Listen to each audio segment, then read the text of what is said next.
अनिरुद्ध की पहली तपोस्थली बनी काशी यानी वाराणसी। ये शहर संतों और साधकों का घर है, जहां गंगा की लहरें और मंदिरों की घंटियां हर किसी को भक्ति में डुबो देती है। अनिरुद्ध की दिनचर्या सख्त थी। सुबह गंगा में स्नान, तुलसी घाट पर पीपल के पेड़ के नीचे ध्यान और फिर भिक्षा मांगना। वो केवल 10-15 मिनट ही भिक्षा मांगते। अगर कोई दे देता तो ठीक है, वरना गंगा जल पीकर भगवान के भजन में लीन हो जाते। कई बार अनिरुद्ध दिन रात बिना खाए पिए यूं ही भगवान का भजन करते रहे। अगर कोई रोटी खाता दिखता तो वो मन ही मन सोचते, ये कितना भाग्यशाली है कि इसे रोटी मिल रही है। इन कठिनाइयों में भी उनके मन में कोई शिकायत नहीं थी। वो कहते कि जब भगवान मेरे साथ हैं तो भूख प्यास क्या मायने रखती है। उनका एकांतवासी स्वभाव उन्हें भीड़ से दूर रखता।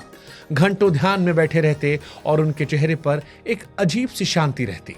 लेकिन नियति ने मानो उनके लिए कुछ और ही लिख रखा था। एक दिन ध्यान में बैठे थे, तभी उनके मन में विचार आया, वृंदावन सुना तो बहुत है, पर वहां मैं गया नहीं, कैसा होगा वृंदावन।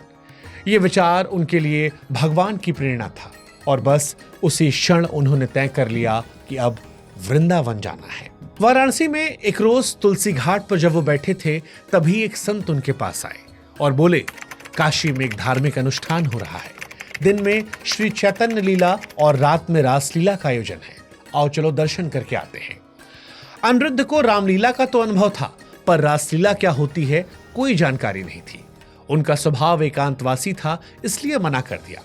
लेकिन वो संत बार बार आग्रह करने लगे। आखिरकार अनिरुद्ध उनके साथ चले गए। जब उन्होंने रासलीला देखी तो उनका मन आनंद से भर गया। राधा कृष्ण की प्रेम में कीड़ा, बांसुरी की धुन और भक्तों का उत्साह, ये सब उनके लिए नया था। 1 महीने तक वो हर दिन रासलीला देखते रहे। जब लीला समाप्त हुई और कलाकार वृंदावन को लौटने लगे, तब अनिरुद्ध के मन में हाहाकार मच गया। सोचने लगे, अब मैं क्या करूं? अगर वृंदावन चला जाऊं तो रोज ऐसी लीला देखने को मिलेगी। वो लीला के संचालक के पास गए और बोले, स्वामी जी, मैं बहुत गरीब हूं, मेरे पास पैसे नहीं है, आप मुझे अपने साथ रख लीजिए, मैं आपकी सेवा करूंगा। संचालक हंसते हुए कहे, बाबा ये संभव नहीं है, लेकिन तुम एक बार वृंदावन जरूर जाना, बिहारी जी तुम्हें नहीं छोड़ेंगे। मानो ये वाक्य अनिरुद्ध के लिए गुरु मंत्र सा बन गया था। इसके बाद अनिरुद्ध वृंदावन चले आए। वहां पर जीवन पूरी तरह से बदल गया। यहां उनकी मुलाकात राधा वल्लभ संप्रदाय से हुई, जो श्री राधा को सर्वोच्च मानता है, प्रेम भक्ति को जीवन का आधार बनाता है।